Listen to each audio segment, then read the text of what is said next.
সে অনেক কাল আগের কথা। এক গ্রামে একটা গরিব পরিবার ছিল। রুস্তম সে অনেক খারাপ ছিল। সে দিনভর মদ খেত আর জুয়া খেলত।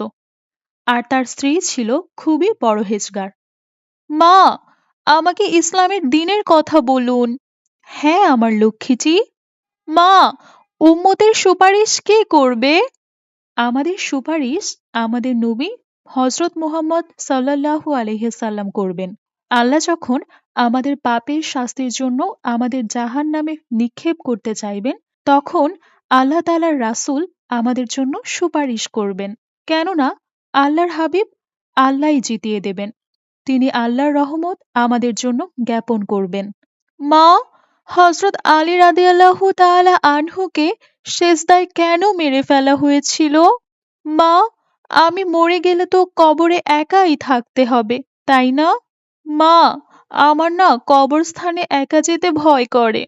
কেমন হবে যখন কবরস্থানে সারা রাত একা একা থাকতে হবে? যখন অন্ধকারে আযাব পোহাতে হবে তখন? এজন্য বাবা কখনোই নামাজ ছাড়া যাবে না। এই নামাজের জন্য আমাদের ইমাম হোসাইন রাদিয়াল্লাহু তাআলা আনহুর মাথা মোবারক কেটে নেওয়া হয়েছে। আমাদের ইসলামের জন্য আমাদের জন্য শহীদ হয়েছেন তিনি। জানো, ইসলামের পতাকা সারা বিশ্বে ছড়িয়ে দিতে পারে, আর এজন্যই কেউ যাতে নামাজটা না ছাড়ে। আল্লাহ তাআলা সকলের মনে হেদায়েত দান করুক। যারা আল্লাহকে ভালোবাসে তারা কখনোই নামাজ ছাড়ে না। কিন্তু আমরা এখন কি করছি? কাজ করার জন্য নামাজকে ছেড়ে দিচ্ছি। আজান দিলেও আমরা মসজিদে যাই না। আজ আমরা আমাদের নবীর সুন্নত সঠিকভাবে পালন করি না। মরার পরে কবরে নামাজ কাজে আসবে। কিয়ামতের দিন এই নামাজ কাজে আসবে। নামাজ হচ্ছে বেহেস্তের চাবি।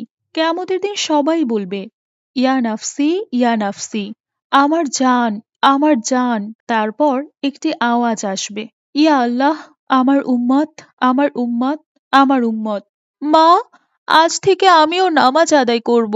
জানো, আমার নবী মুহাম্মদ সাল্লাল্লাহু আলাইহি সাল্লামের চোখ ঠান্ডা হয়ে যায় যাতে। আমি আজ থেকে আর আমার নবীজিকে কাঁদতে দেব না। মাশাআল্লাহ মা, আমার লক্ষ্মী মামুনি, তুমি তো এখন অনেক ছোট। আরে মা, ছোট হয়েছে তো কি হয়েছে? নামাজ সবার জন্য ফরজ, কারো জন্য ছাড় নেই। মাশাআল্লাহ, আমার লক্ষ্মী সোনা। তোমার মতো মেয়ে আল্লাহ সকল বাবা মাকে দিক। কিন্তু মা, তোমার বাবাও যদি আল্লাহর হেদায়েত পেত, আল্লাহ তাআলার ইবাদত করত, ভালো হতো। কিন্তু সে তো মদ খায়, জুয়া খেলে, খারাপ কাজ করে। হে আল্লাহ, আপনি তাকে হেদায়েত দিন। তখন রুস্তম মদ খেতে খেতে বাড়িতে চলে আসে। কি করতেছো তোমরা মামাইয়া মেলা? আমার জন্য খাবার বানাইছো নাকি বানাও নাই? আজকেও তুমি মদ খেতে খেতে আসছো? তোমার ঘরের প্রতি কোনো দায়িত্ব নেই? আমাদের মেয়ে এসব দেখে কি শিখবে বলো তো? আরে চুপ কর, খালি জ্ঞান জ্ঞান করিস না, তাহলে এই বোতল তোর মাথায় পাঠাবো। যা যা, আমার জন্য খাবার নিয়ে আয়।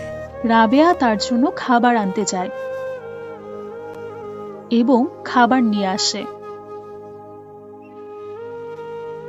এদিকে রুস্তম নেশায় ঘুমিয়ে পড়ে। হায় আফসোস, ইয়া আল্লাহ, আমার রুস্তমকে হেদায়েত দিন, নয়তো মরলে মরার পরে কবরেও জায়গা হবে না, আর কবরের কঠিন থেকে কঠিনতম আযাব ভোগ করতে হবে। আম্মু, আব্বু মদ কেন খায়? আমার একটুও ভালো লাগে না। তোমার সাথেও কিরকম খারাপ ব্যবহার করে। আমার বাবা একটুও ভালো না।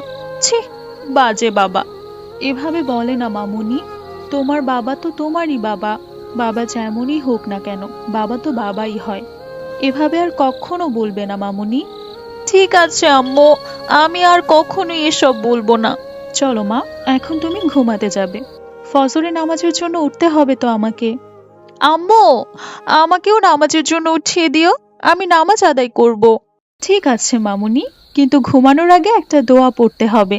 কোন দোয়া আম্মু? আল্লাহুম্মা বিসমিকা আমুতু অ আহ ইয়া। তারপর আস্তাগফিরুল্লাহ রাব্বিহি মিন কুল্লি জামিউ ওয়া আতুবু ইলাইহি লা হাওলা ওয়ালা কুওয়াতা ইল্লা বিল্লাহ। আল্লাহুম্মা সাল্লি ওয়া সাল্লিম আলা মুহাম্মদ সাল্লাল্লাহু আলাইহি ওয়াসাল্লাম। আম্মু, ঘুমানোর দোয়ার বাংলা অর্থ কি তাও বলে দাও না? এর অর্থ হচ্ছে, হে আল্লাহ, আপনার নাম নিয়েই ঘুমাচ্ছি, আপনার নাম নিয়েই জাগ্রত হব। আর নবীর প্রতি দুরূদ পড়লে যে ব্যক্তি পড়বে, মহান আল্লাহ তাআলা তার নাম, তার বাবার নাম, তার মায়ের নাম, তার ঠিকানা সহ নবীর কাছে পেশ করেন। মা, তুমি না বললে? আমি তো জানতামই না। আচ্ছা মামুনি, এখন ঘুমিয়ে পড়ো। তারপর তারা দুজন ঘুমিয়ে পড়ে। الصلاة خير من রাবেয়া তার স্বামীকে নামাজের জন্য ডাকতে লাগলেন। এই যে শুনছেন, ফজরের আজান হয়েছে, চলুন উঠেন, নামাজটা পড়ে নেই। আরে যা, তুই পড় তোর নামাজ। তোর নামাজ আমারে কি দিছে? এই গরিব জীবন যাপন ছাড়া আর কি দিছে? যা, তুই পড় তোর নামাজ। তুই তোর কবরে ঘুমাবি, আমি আমার কবরে ঘুমামো। আমার সময় হলে আমি পড়ে নিব। এভাবে বলবেন না, আপনার কাছে এখনো সময় রয়েছে। আপনি তওবা করলে আল্লাহ আপনাকে মাফ করবেন। আল্লাহ মহান, পরম করুণাময়, ক্ষমাশীল, দয়ালু। আল্লাহ গুনাহগারকে ক্ষমা করতে ভালোবাসেন। যারা তার কাছে ক্ষমা চায়, সে যত বড়ই গুনাহগার হোক না কেন, আল্লাহ তাকে মাফ করে দেন। আর আল্লাহ গরিব তাকেই বানায় যার পাশে আল্লাহ থাকেন। আমরা গরিবেই অনেক খুশি, কারণ আল্লাহ আমাদের খুব কাছেই আছেন। আমি আপনার জন্য আল্লাহর কাছে দোয়া করব, যেন আল্লাহ আপনাকে হেদায়েত দেন। আচ্ছা, ঠিক আছে, অহন তুমি যাও। রাবেয়া ও তার মেয়ে নামাজের জন্য দাঁড়িয়ে যায় আর নামাজ পড়তে থাকে। নামাজ পড়ার পর আল্লাহর কাছে দোয়া করতে থাকে, হে আল্লাহ, আমাকে ৫ ওয়াক্ত নামাজি বানিয়ে দিন। আমাকে নবী রাসূলের সুন্নতের উপর চলার তৌফিক দান করুন। হে আল্লাহ, সকল গরিবের দোয়া কবুল করুন। হে আল্লাহ, আমাকে আমার পিতামাতার কথা শোনার তৌফিক দান করুন। হে আল্লাহ, আমাকে কোরআন পড়ার তৌফিক দান করুন, যেন কাল কিয়ামতের দিন আপনার সামনে লজ্জিত না হতে হয়। হে আল্লাহ, কিয়ামতের দিন আমার পাপের হিসাব দিতে পারবো না। আমরা আমাদের নবীজিকে কি করে মুখ দেখাবো? হে আল্লাহ, আমাকে মাফ করে দিন। তোমার অন্তর পবিত্র, তোমার ভালোবাসা আমার মা বাবার থেকেও বেশি। আমাকে এমন করে বানাও যাতে আমি কখনোই আমার মা বাবাকে কষ্ট না দিই। আর হে আল্লাহ, আমার বাবাকে হেদায়েত দাও, তাকে নামাজি বানিয়ে দাও।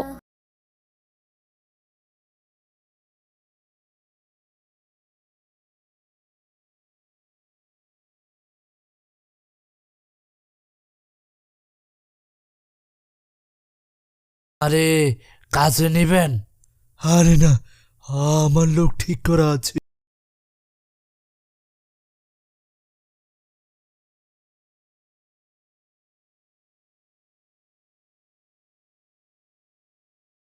লোক লাগবে, কিন্তু তোমাকে লাগবে না, যেতে পারো। তাকে কেউ কাজ দিতে রাজি হলো না। তারপর একদিন সে তার স্ত্রীর গহনা চুরি করে জুয়া খেলতে যায়। সে সেখানে জুয়া খেলে হেরে যায়। তারপর সে মন খারাপ করে বাড়িতে ফিরে যায়।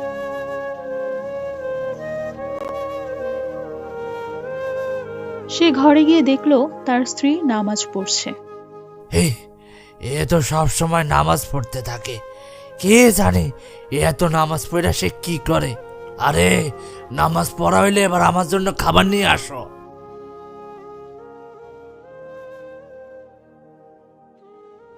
ঠিক আছে, আমার ২ রাকাত নামাজ বাকি আছে, তারপর নিয়ে আসছি। সে বাইরে গিয়ে আগুন জ্বালায়।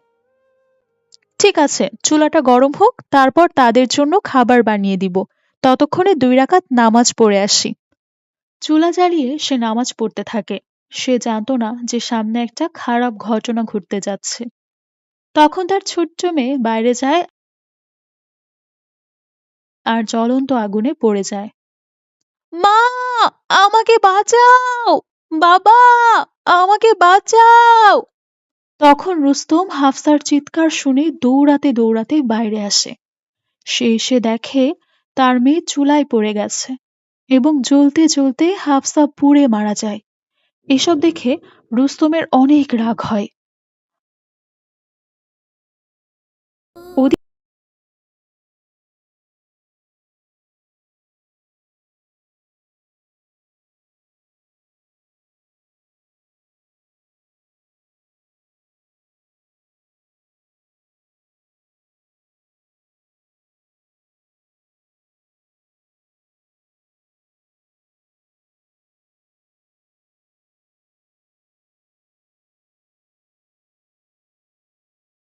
ইয়া আল্লাহ, রহম করো।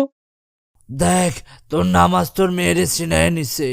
আমি তো গুনাহগার, আমি তো আজ পর্যন্ত কিছুই পাই নাই। যা একটা মেয়ে ছিল তাও ছিনায় নিছে তোর নামাজ। কোথায় তোমার নামাজ? কোথায় তোমার আল্লাহ? তোমার আল্লাহ কি আমার মেয়েকে আবার ফিরিয়ে দিতে পারবে? তখন রাবেয়া কাঁদতে কাঁদতে আল্লাহর কাছে দোয়া করল, হে আমার আল্লাহ, আমার নামাজের ওছিলায় আমার দোয়াটা কবুল করো। আমার মেয়েকে আমার কাছে ফিরিয়ে দাও, নয়তো এই জ্বলন্ত চুলায় আমিও আমার জীবন দিয়ে দিব। কেননা আমি নামাজের সম্মান বাঁচানোর জন্য নিজেকে কুরবান করে দিব। তখন আসমান থেকে আওয়াজ আসতে লাগলো, আল্লাহ সবার কথা শোনেন। যারা আল্লাহর ইবাদত করে আল্লাহ তাদের কখনো নারাজ করেন না। তুমি কি করো না করো আল্লাহ সব দেখেন। তার চোখ থেকে কোনো মাখলুক আড়াল হতে পারে না। এই দুনিয়ায় তুমি এই ধন সম্পদের পিছনে ছুটেছ, একদিন সব বিলীন হয়ে যাবে। তোমার রবের ইবাদত করো, আল্লাহ তোমাদের দুনিয়া ও আখিরাতে মঙ্গল দান করবে।